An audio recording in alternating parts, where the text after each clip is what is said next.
So today, scale your MSP designing and managing SLAs with our no other famous Gen 6. Hi, Jen. Hi, Danny. Thanks so much for the intro and laying the land here. So we are ready to jump in. I am Jen. I am on the product marketing team here representing LogMeIn Resolve and really focused on MSPs. So I am super excited to be chatting SLAs today and how you can use them to scale and grow your MSP. Perfect. Awesome. I will pass the baton over to you, Jen. Have a great session. You guys are in for a real treat. Perfect. Thank you so much. So I will give you just a quick overview of what we're chatting about today. So I wanted to set the stage initially with just a quick comparison between a master service agreement or an MSA and your SLA, really why they're both super important to your MSP's success with your customers, but really differentiate them and talk mostly about SLAs. That's what we're here for.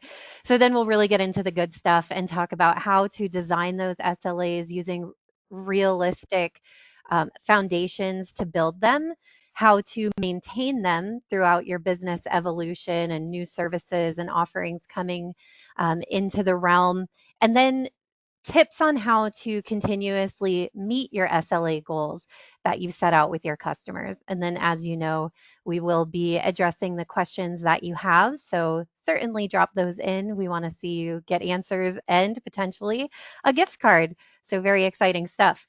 But before we fully jump in, we do have a quick poll question that will pop up on the screen. If you could just take a moment to answer that. We're curious how confident you are in your current SLA process with your clients. So we'll give you just a moment there to answer that. We'll level set a little bit here.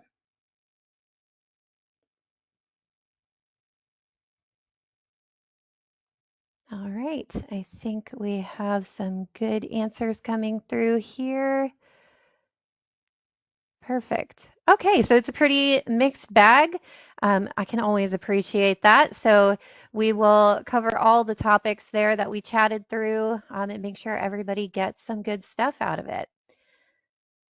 So just to kick us off, I've seen a lot of conversations throughout MSP communities online and in person when I attend those where there's conversations about where the SLA should live. Is it part of that master service agreement? Are they separate? Should you have multiple? So this is just kind of a quick comparison of those two different kinds of agreements and really the lifespan of those and how they should be addressed. So that MSA is really that defining your business relationship. There's legalities as a part of that. It should be reviewed with either an internal legal resource or perhaps outsourced. But it's something that is a pretty much set it and forget it once it's in a good spot, unless there are big legal changes in how you do business. Whereas your SLAs are truly defined to your service offerings, and they are there to set clear deliverables for your clients.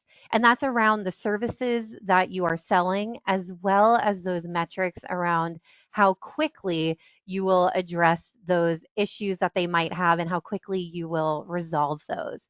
So there's plenty of reason to have multiple service level agreements. And we'll be talking about that in more depth when we get to how you can align those different SLAs to your different service offerings. There's a lot of value in doing that, especially in scaling how you deliver those services, but also how you can sell them. We can use tighter SLAs with like really impressive response time goals to upsell to maybe our most premium contract or premium service offering. So there's definitely lots of reasons for different SLAs there. You may also have separate SLAs, and I would actually suggest having SLAs defined for anything outside of your contract, whether that's project work or if you do have any break fix clients, we want to make sure that they also have an understanding so that they have the right expectations as to when things will be addressed regarding their break fix needs or regarding any project work that's outside of the scope of their contract. So SLAs certainly need to be updated as well. You may have separate SLAs, but as the business evolves, you may need to modify the way those are written. Maybe you've got new technology or you focus more training on a specific service, so now you can resolve those faster. We want to make sure that that's updated so your customers know how awesome that is and also your prospects. So just keeping that in a continuous cycle of review and update is always a great idea. And when it comes to who writes the SLA, we want to be, and we'll talk about this, very realistic in how we craft those SLAs. So it's a really good idea to involve the frontline people when it comes to writing these out. So your service management, your technical team, your operational teams, those are the teams that have that frontline experience in delivering services to your customers and are going to have really good input when it comes to actually crafting and solidifying what those SLAs are. So just to wrap this up, you really need both. You need the MSA to protect your business and the SLA to set those clear goals for your customers and help you build that trusting relationship with them. But when you sit back and you start to think about how do I actually design my SLA and how do I make them effective, the first part is really truly being realistic. It's really enticing to see, like, oh, we'll resolve that issue in an hour. This is what we promised. But you definitely don't want to oversell or overpromise on your SLAs because you'll notice in that second column, much like most things in life, people really only notice when things go wrong. And we do not want to set ourselves up to be having SLAs that are really kind of hard to hit and then having customers be upset with us.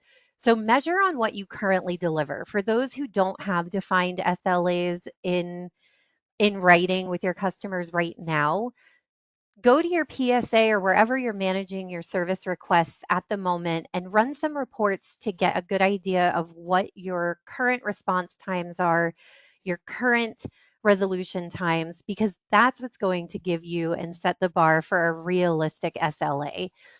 You don't, like I said, you don't want to oversell or overpromise.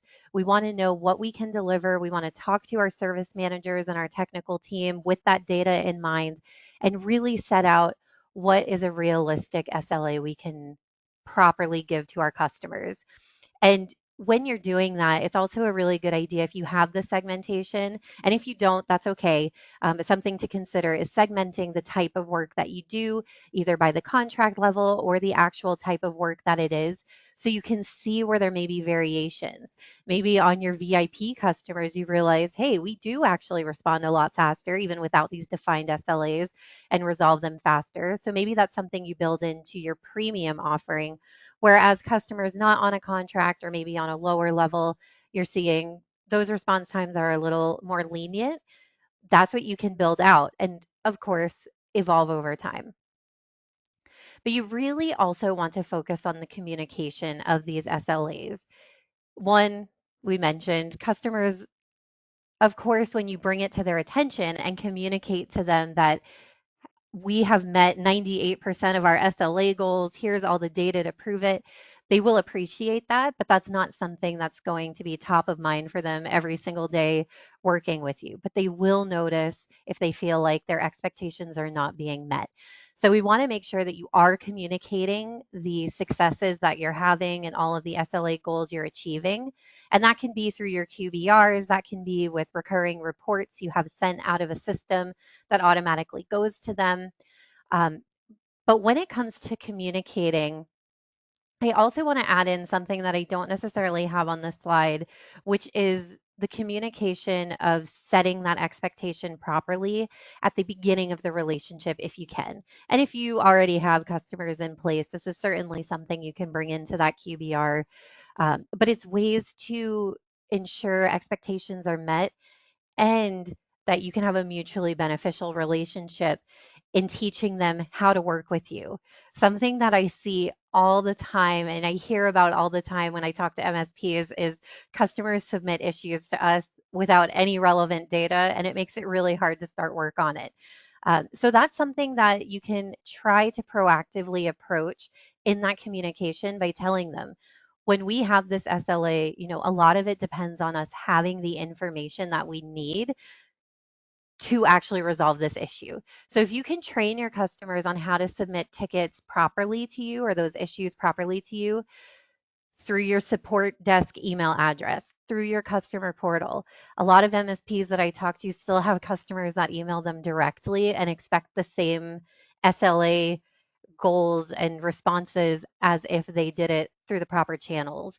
We don't want to encourage that kind of behavior because one, it sets them up to not get what they're expecting. And also, it causes bottlenecks in your processes. So, getting ahead of that, talking to your customers about how they should be submitting issues to you can be really, really beneficial to both of you and give you and your systems the ability to do what they need to do and actually track these things and make sure they're not falling through the cracks. And then the last column here is just to align those SLAs properly. We talked about having maybe different SLAs for your contracts, maybe for different kinds of work or important devices at the customer site. Just be mindful of how you're doing that and aligning those things and again, of course, making sure that your customers are fully in the know of how those things are aligned so that those expectations can be met. And then also consider how you can deliver based on priority. So you may have a customer on a lower tier service contract and you've got lenient response times on there, but understanding that if something is completely down at their business, they can't work at all, that's going to have a higher response rate or response time. Make sure that that's baked in. And a lot of PSAs and even Resolve in our help desk, I'll show you this here at the end, you can do it based on priority to say no, regardless of the default settings on this SLA, we want to make sure that we're addressing these things a little bit more quickly. So always consider the priority of the issue as well. So, in thinking about how you can tier these SLAs for your contracts, perhaps you have kind of a precious metal approach to your managed service contracts. I know a lot of MSPs do. Maybe you have a more unique naming convention, but nonetheless, if it's a bronze, silver, gold type setup, like a good, better, best, think about how you can use that not only to scale with your team. You don't want to be giving the same response and resolution time goals to someone on a bronze contract to the same as someone on a gold contract. We need to level those out so that our team can appropriately address these issues. But you can also think about how can I use this in my marketing and how can I use this in my sales? Because if we know, hey, people love the gold, they love getting those quick responses and those quick resolutions, talk about that in your marketing. Highlight that in your sales tracks. And when people are trying to decide which of these to go with, you can tell those customer success stories. You can highlight those stats of how often you are meeting those goals. So there's a lot of value to to not only achieving that and feeling really good about it, but also bringing that to your customers to build trust and bringing that to your prospects to help them realize the value of your higher level contracts. But there's a lot that also goes into maintaining those SLAs. So now you've figured out what am I delivering today, realistic goals that I can set into my SLAs. But how do I ensure that those SLAs are up to snuff as the business evolves? There should absolutely be a regular cadence that you are reviewing your SLAs on so that as your business evolves, maybe you're introducing new services or maybe a new tier of a contract. As that's happening, take a moment to sit down and look at your current SLAs and see how they could also be modified to match what's coming into the fold and align those. If it's a new service, you may need to use some qualitative data, hearing from your team on what they think, and then benchmark it. Keep going back and making sure that what you've set is working and evolve it as it needs to be. You also should be having those candid conversations with your customers. So we talked about, bringing these reports and this data into your QBRs. Listen to what your customers have to say. Maybe some feel like the SLA performance is great, some maybe not. Understand where they're coming from and maybe how you can tailor the communication to those customers that aren't seeing the value, really giving them just the insight of the operations in your business and how you are prioritizing things. Maybe it's a communication issue. So it's really important to maintain that open relationship with those customers and understand where you can implement strategies to improve not only your SLA, but your performance on those SLAs. And then keep up the communication. So continuously communicate. This is something that should be done SLA or not, just to build that strong relationship. Um, because MSPs, you do so much amazing work behind the scenes. A lot of times customers kind of take it for granted and they may not realize all of the work that you're putting in to keep them up operational and scalable. So having the data to support that, having the data to build that trust and show all of the work that you're doing is so valuable to MSPs to create that stickiness and potentially get some more referrals out of those customers. So always think about how you can build this into those talk tracks in your QBRs or however often those relationship building type meetings are happening. And then delivering on your SLAs is a whole other concept, right? So you can design them, you can maintain them, but how do we get our teams all buying into our SLA goals and getting them and our technology to deliver what we need them to deliver? The first thing that I would say is align your resources, and that is both your personnel resources and your technological resources to those different types of things that you offer. Is there technology that can remotely and automatically resolve an issue? Fully take advantage of that. That really helps SLA times. But also make sure that you have people kind of assigned to where they can do the best work. Um, if you have a dispatcher, that is a really useful internal resource in ensuring that the issues customers are submitting or our RMM tool is pushing over, um, can make sure that they're prioritized properly and put out to the right resource. And there are technological solutions that can do that as well. But that's such an important piece of this because if you remember, we talked about having different SLA goals based on priority. So we know if the whole company is down, or if this is a work stoppage for an individual, that probably has a higher priority than something that maybe is just a minor annoyance for one person at the org. So having that kind of insight and having that kind of information is super important and can help you make sure that those tickets are aligned and worked properly and by the right resources. But in that same vein, when we talk about technology, there's so many tools out there now that can help you respond and resolve issues faster. And that is through knowledge base type articles that someone on your team can easily get to resolve an issue. If you've seen it before, it's super important that you have that documented. And I know, having worked um, actually for documentation tools in the past, documentation is nobody's favorite thing to do. And if it is somebody's favorite, take advantage of that and get things documented. But a lot of people are a little adverse to doing documentation, and that makes sense. I'll show you some cool stuff Resolve is doing to automate your knowledge base, but having that is going to speed up the resolution of tickets moving forward by so much. So it's really worth having. It can feel like a big time suck at the beginning, but it's going to save you so much time down the road. Also, you're investing in a lot of tools for your business. Take the time to understand where things can be automated. Can we automate a response to our customers as soon as that ticket comes in?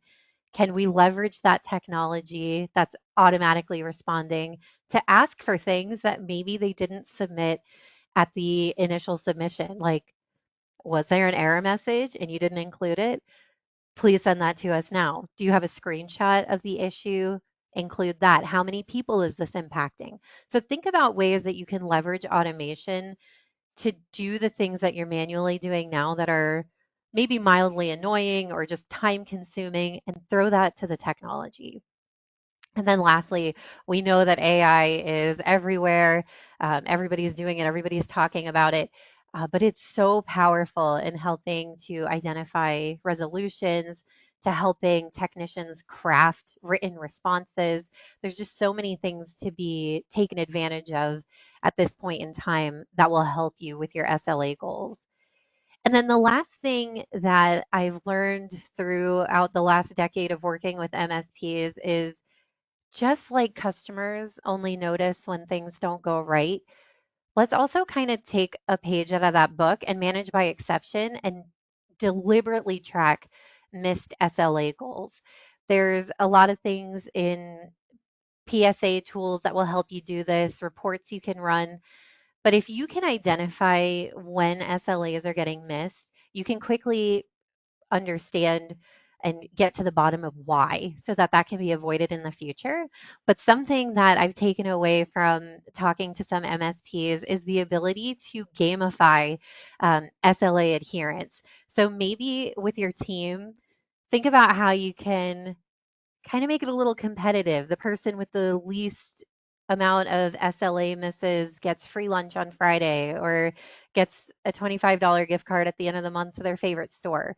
Something like that. It's tiny and you don't want to do something that's going to break the bank, of course, but it will encourage teamwork across it and a little competitiveness to be the best, especially if you have a solution where you can show those kinds of metrics on a big screen and get everybody's eyes on them. So just things to think about. Of course, you know, we want everybody doing their best work anyway, but if there's ways we can level up, why not?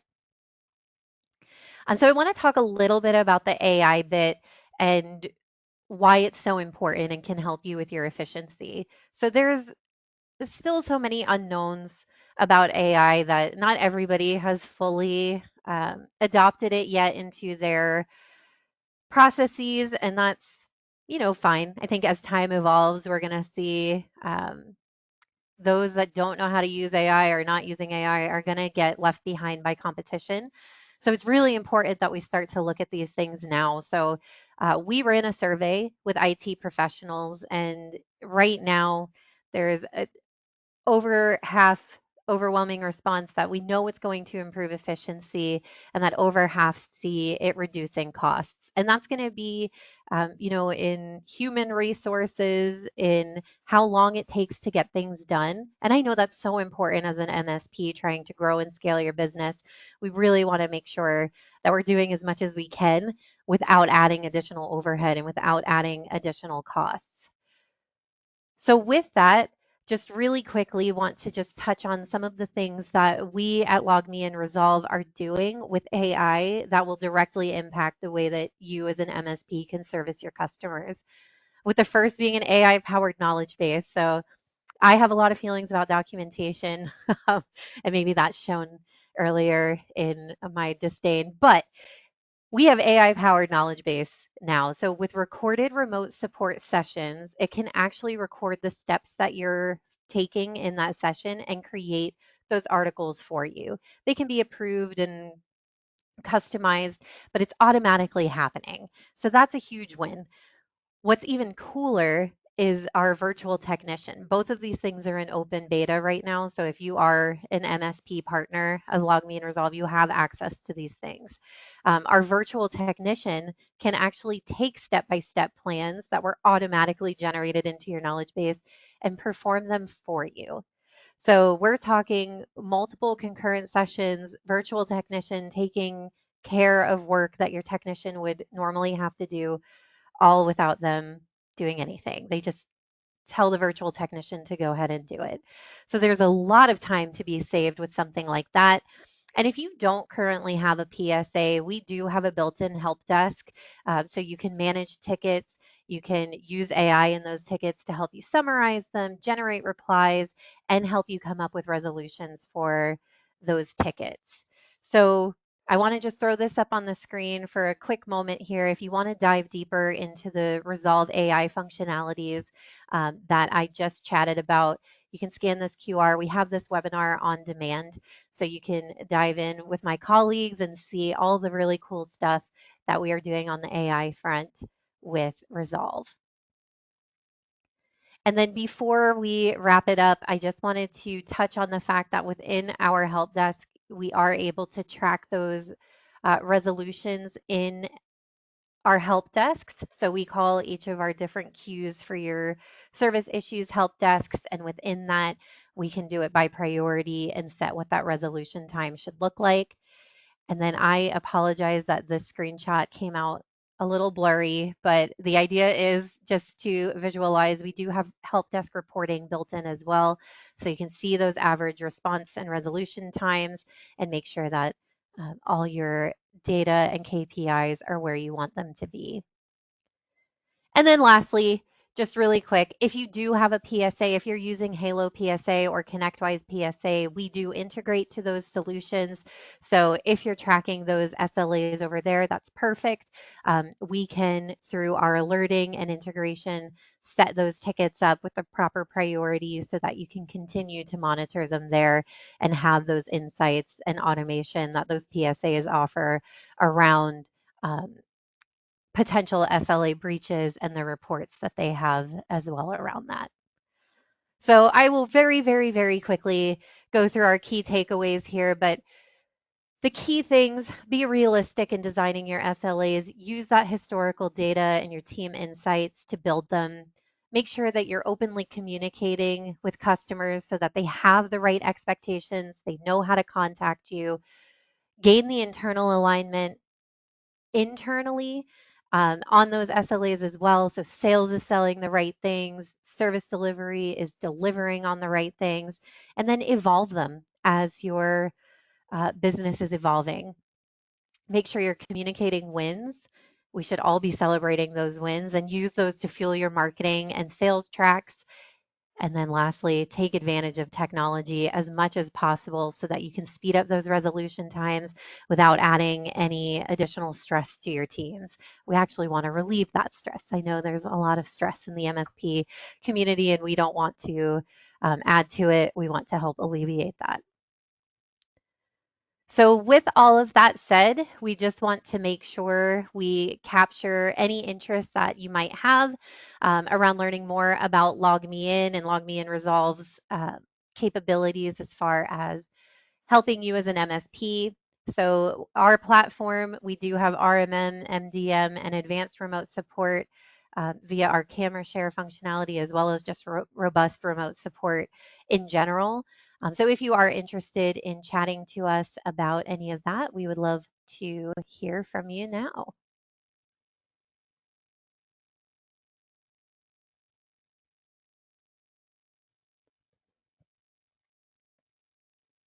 Perfect.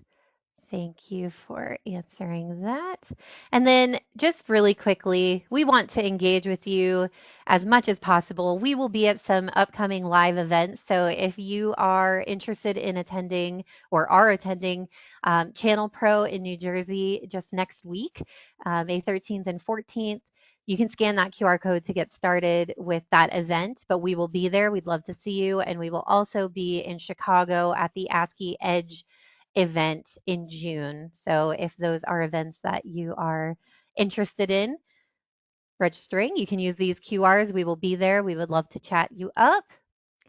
And we will also like to invite you to try a trial of LogMeIn Resolve. So this will take you to our sign up form for that. You can try Resolve free for 14 days and see all of the goodness that it has to offer. So I'll leave this up on the screen for just a moment. But if you do have any questions, feel free to go ahead and throw those into the Q&A now.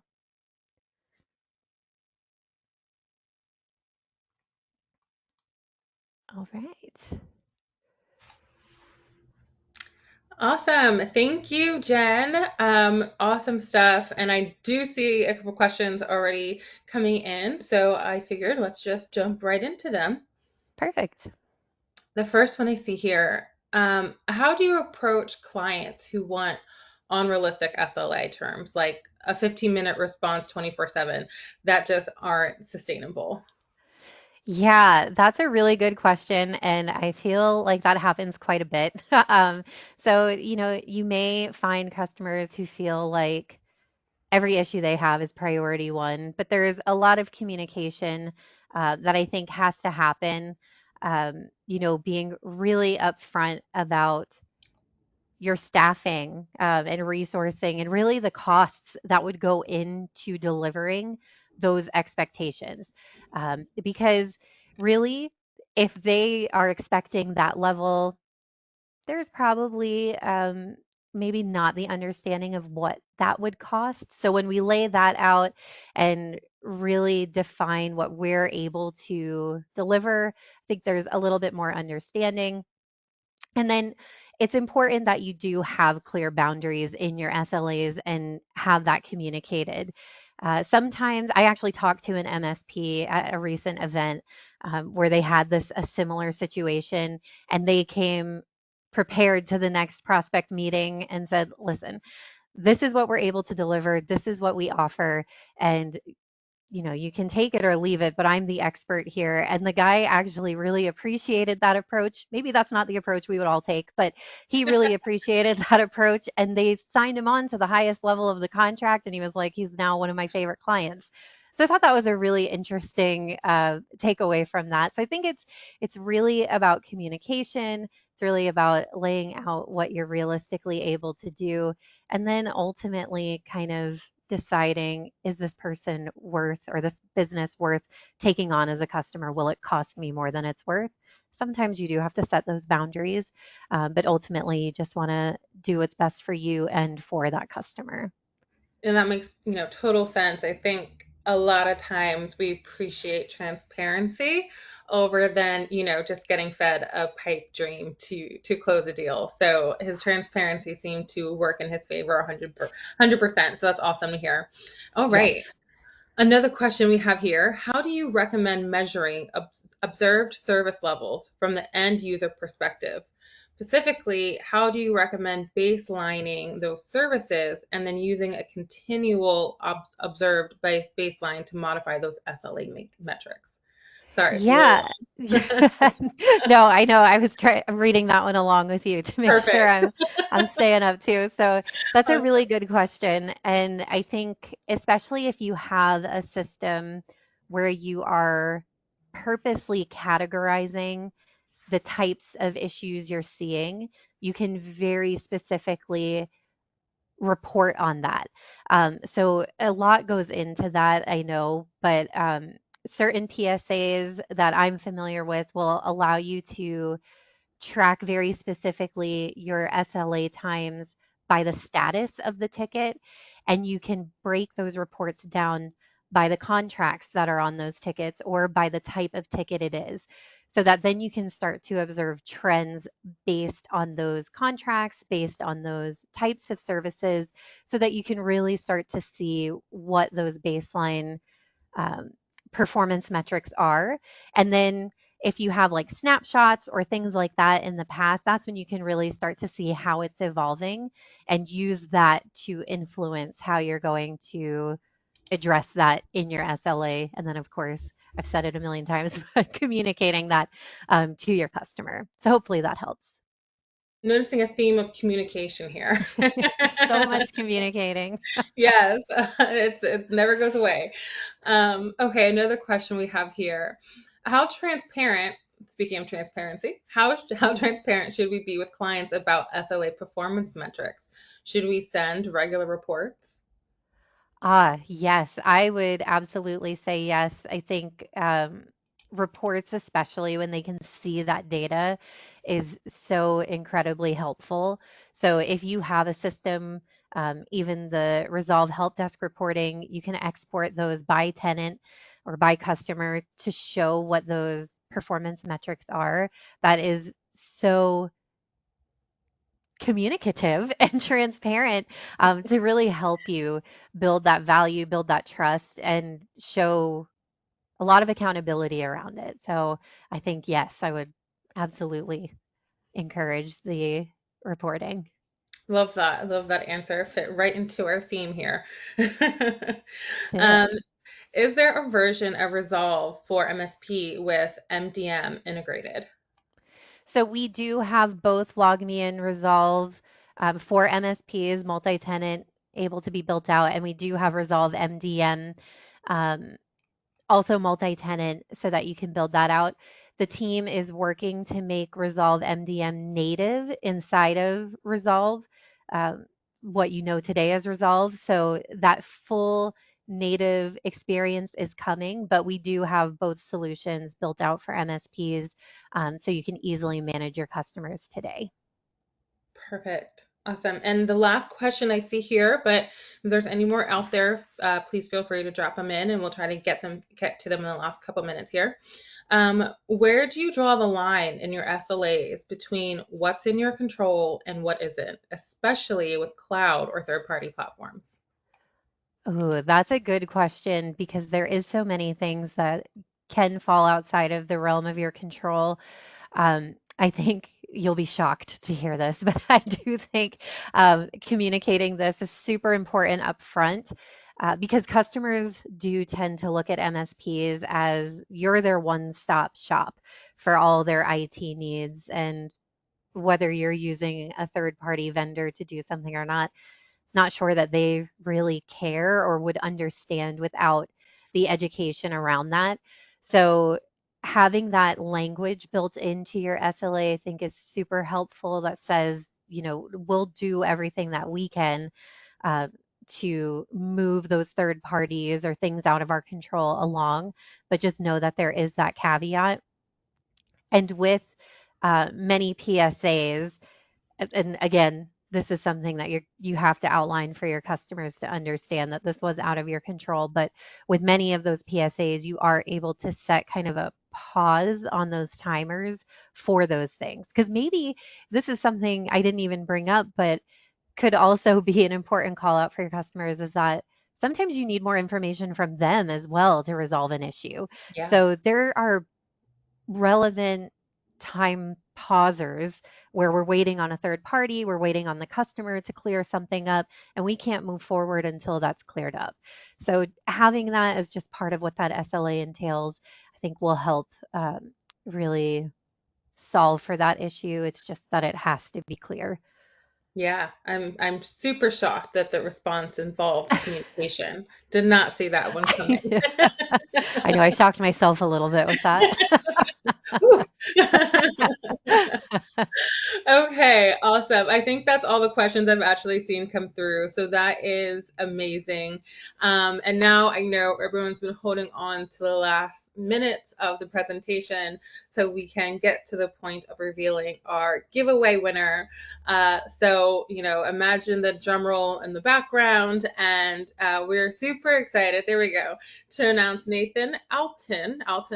Hope I said your name properly as the winner of our Amazon gift card. So we will definitely get in touch with you after this event and make sure we get that gift card over to you. Congratulations, Nathan. And we can actually give him a round of applause via reactions. So there you go. Yes, awesome. Congrats, Nathan. Spend it well. Yes, yes, absolutely. Perfect. Well, thank you so much, Jen, for awesome and insightful presentation as you usually deliver. We appreciate your time and having you share all your insights with us. Thank you. I hope everyone has a wonderful day. Awesome. Have a great one, y'all.